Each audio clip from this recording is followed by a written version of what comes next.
Derek Overstreet, founder of the New Millennium Group. We're a financial planning firm. We have advisors standing by right now to take your call. 888-999-6370. The reason you're going to want to call is we're going to help you retire 3 to 5 years before you thought possible. The way we do this is by putting together a step-by-step plan. So if you're one of those people listening and you'd like a plan in writing, give us a call at 888-999-6370. That's 888-999-6370, or go to utahsfinancialplanner.com.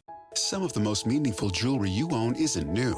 It's inherited. A ring from a grandmother, a necklace full of memories, but no longer your style. Duke's Jewelers reimagines family heirlooms into custom pieces you'll actually wear and love. Working one-on-one, Duke's designers honor the original story while creating something fresh and modern. Don't let meaningful jewelry sit unused. Let it live on beautifully. Visit Duke's Jewelers in Springville or online at dukesjewelers.com, where old stories become new treasures. It's time to break down the biggest stories of the day. This is the top 3 stories of the day on KSLSports.com. 97.5, the KSL Sports Zone. Jake and Ben, 97.5, the KSL Sports Zone. Top 3 stories of the day at KSLSports.com is brought to you by J. Brooks Jewelers. Cherish your love with J. Brooks Jewelers. Explore their expertly crafted engagement rings made from the finest materials. J. Brooks Jewelers. All right, Christian, who's still here, by the way, which is good. Yeah, I like money. Yeah, no, not I'm more because you were going to get fired, but the baby's not born No, yet. the baby has not Which come also yet. will sap some money from your life. Right. So anyway, Christian is here. What's number 1? Well, there was a big bombshell yesterday. I think New York Post had it first. Puka Nacua apparently has been in rehab since March. This has been a bizarre story for Puka. He had the, appearance on the whatever podcast last year that was doing racially insensitive jokes and actions and came out and apologized and said, I didn't know what I was doing. And then on New Year's Eve, he apparently was hanging out with some, I don't know if they were sex workers or what they were, but bit one of them and said more anti-Semitic remarks, according to the woman. And then a video came out of him passed out in the back of a Jeep while women are or back of an SUV or limo while women are dancing all around him. And then photos of the actual bite mark, which were quite aggressive, were released and looked serious. And then it turns out that the report is that, yes, he's been in rehab for a while and will continue to be there for a while longer. If he's actually getting help, good for him. 100% applaud him if he has checked himself in to try and go get help. That's what you got to do. Yeah. We have kind of hammered Tiger for not taking whatever is going on with Tiger seriously. I really hope Puka is taking this seriously. Yeah. If he thinks he needs help, go do it. Unfortunately, sometimes I think PR is it's just a PR move. You've got, you bit this woman and you're behaving erratically. Well, check yourself in so we can run to the press and say that you're doing something about it. And it's not always genuine. Agreed. Tiger, when he got the whole Elon thing, he went to, what was it, the sex addiction rehab or something? It's like, are you? Yeah. I understand you. You know what I mean? I have that same skepticism. I do think a lot of people probably enter rehab unwillingly. Yeah. Or I don't really care the reason you go, in all honesty. If when you're there, you recognize, all these things they're saying actually make total sense. I don't think everybody with pure intentions is the reason they go to rehab. And I still think a lot of people probably leave rehab learning something or bettering themselves. So I hope for Puka's sake, because he is a reflection of BYU, but more importantly, because he's a human being who I want good things for and is an absolute superstar on the football field and has a long, potentially Hall of Fame career ahead of him if he wants it. I hope he can get his life straightened out. Well, didn't he just sign that huge deal? I mean, he's got a lot to lose. He does, absolutely. He's got the entire world to lose. Yeah, I totally agree with you. But we've seen a lot of public spinouts. Mm-hmm. And, you got to put the brakes on that quick. According to Puka's attorney, he checked in the rehab before these recent allegations about the biting and stuff broke, because that was all last week. But that happened. But it happened on New Year's Eve. On New Year's Eve. Yeah, allegedly. And honestly, it wouldn't shock me if there was some sort of,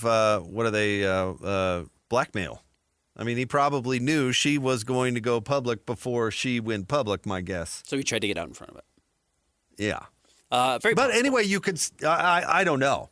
I should say, I have no idea. I just, get it together, Puka. You got, I hope he gets it you got together. a lot on the line, Most dude. importantly, I hope he gets it together. I hope he can live a healthy, successful life as a person, and then he can hopefully take that to the football field, and then hopefully he can take that from the football field to reflecting on his life and be a success story. And honestly, and I know this from people around me, sometimes people are vulnerable to that sort of thing. A lot of people are vulnerable to compulsive behavior. Going to a place like L.A. probably wasn't the best thing that happened to him. 100%. And Provo was probably pretty good for Puka. yep. L.A. probably not. And turning into a superstar overnight and then being handed millions of dollars. Like, we see what's going on with Jaden Ivey, and this is a totally different conversation, but like, I'm honestly surprised talking to as many players as we get to talk to that there aren't more spinouts, because the pressure is immense on these people to support themselves, to be famous, to perform extraordinarily well with thousands, if not millions of eyes watching, and then to take care of the people around you. It's just, there's a lot of pressure on 20, 21, 22, 23-year-olds. I don't know how old Puka is, but, this is a young person trying to figure out his life and has everything to lose and seemingly everything to gain.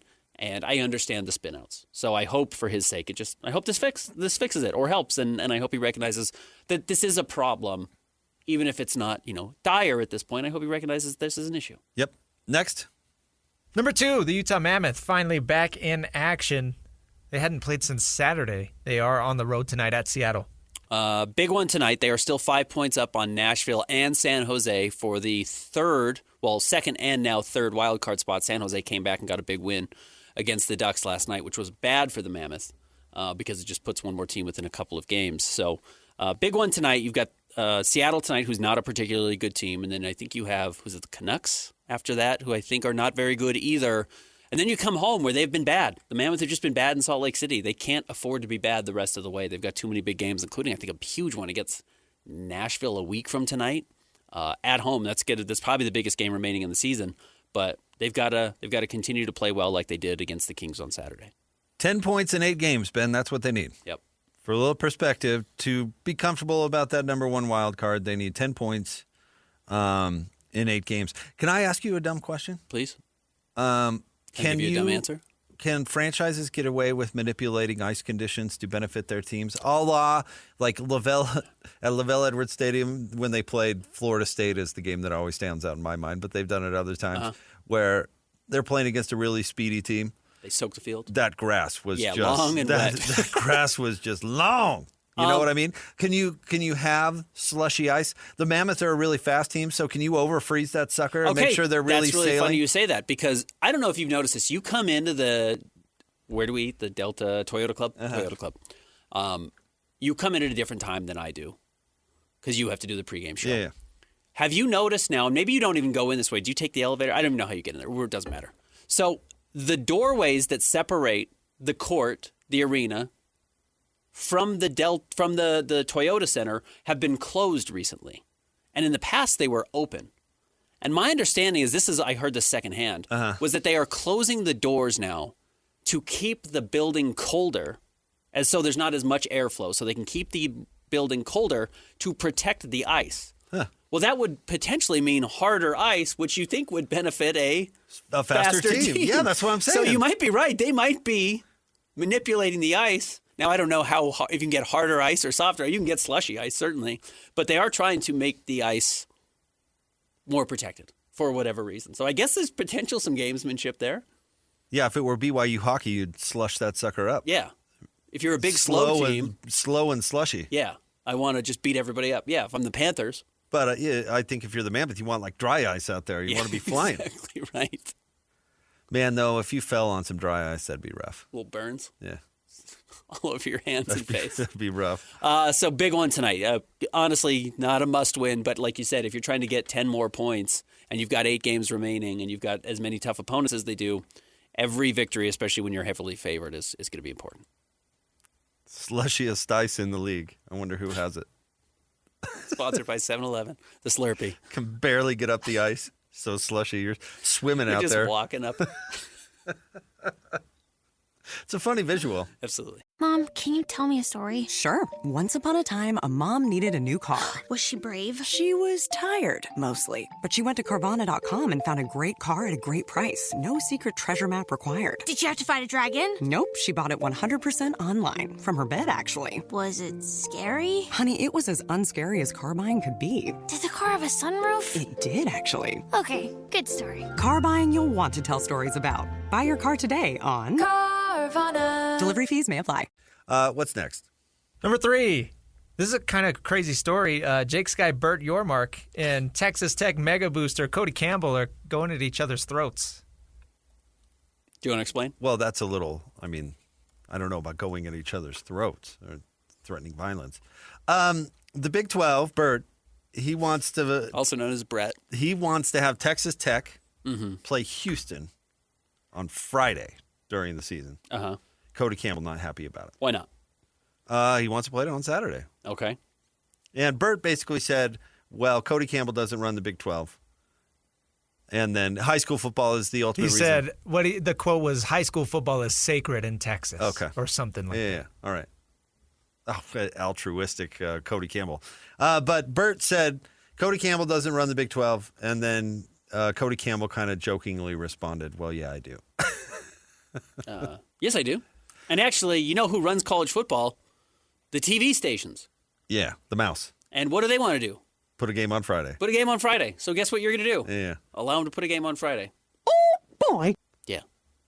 But Cool. High school football. Cool. Friday night lights. Awesome. I'm glad it's sacred for you. Yeah, college football and the TV stations doing what's quote-unquote sacred to protect the product. In all honesty, I kind of appreciate Cody's defense of high school. I value that. I don't want the NFL to start playing on Saturday. You know, there's always a bigger fish that can jump into your pond, right?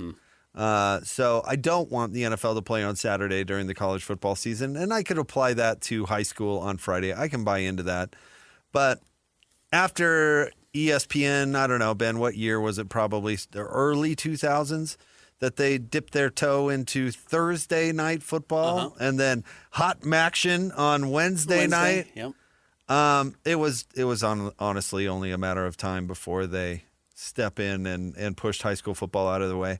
But hey, when's the NFL going to do it to them on Saturday? Because I would guess that's coming. There is a law against it. There's an actual law against it right now. But if you have super billionaires owning football teams that can sway votes, elections, endorsements, whatever, yes, they can absolutely overturn a law that allows you to play NFL games on Saturday to kill college football, especially now that college football is no longer an amateur sport and is in itself a professional league trying to steal viewers.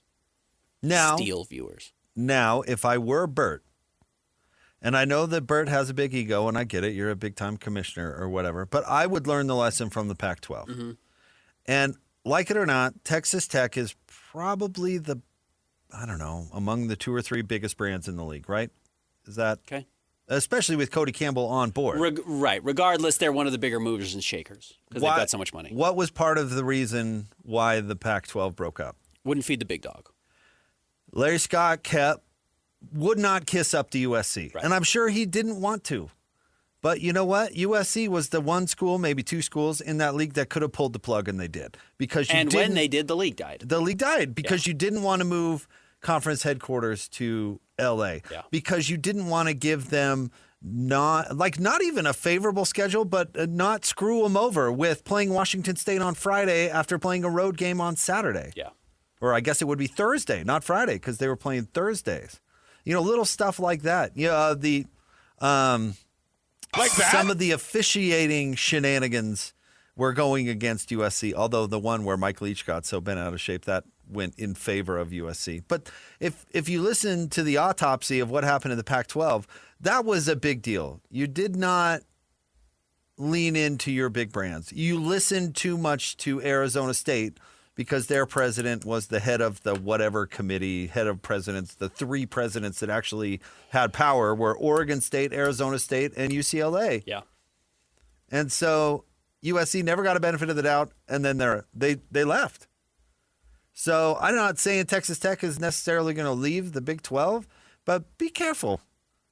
Be careful messing with your biggest brands who are going to be your flagship programs for the foreseeable future. Didn't pay attention to Hamilton History School, right? Hamilton gives up the state or the nation's capital. Lets him move it to Virginia, Washington, D.C. And he says, we'll keep all the money in New York. We'll keep the finances in New York, and we'll fund the states. And the capital can go to Virginia. You do whatever you want with the capital. Yeah, move it to L.A. Keep the Pac-12 alive. But yes, your mark probably should be smart to recognize who are the movers and shakers. Yeah. And maybe I shouldn't publicly, and this isn't that serious, but maybe I shouldn't publicly throw down with he's the head of the board of trustees for Texas Tech. You don't need to kowtow that's not a good idea. Central Florida, though. Right. Yeah, not a big deal. West Virginia calls, you're like, hey, you're lucky we travel out to see you in Morgantown, so pipe down. Basically how Larry Scott treated Utah. Uh-huh. Told Chris Hill he was lucky to be there. Yeah, and he was right. Allegedly. Yeah. And he was right. Yeah. Now it benefited Utah as well. But he probably should not have taken the side of the Oregon States of the world over USC. That was probably a bad idea. Yeah. Correct.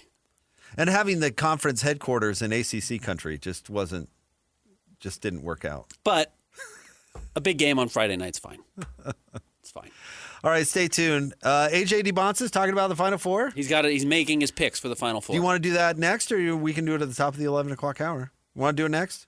You're the program. AJ is coming up next. Stay tuned. 97.5, the KSL Sports Zone. Hey, sweetie, your mother showed me this Carvana thing for selling the car. I'm going to give it a try. Wish me luck. Me again. I put in the license plate. It gave me an offer. Unbelievable. Okay, I accepted the offer. They're picking it up Tuesday from the driveway. I haven't even left my chair. It's done. The car is gone. I'm holding a check. Anyway, Carvana, give it a whirl. Love ya. So good, you'll want to leave a voicemail about it. Sell your car today on Carvana. Pickup fees may apply.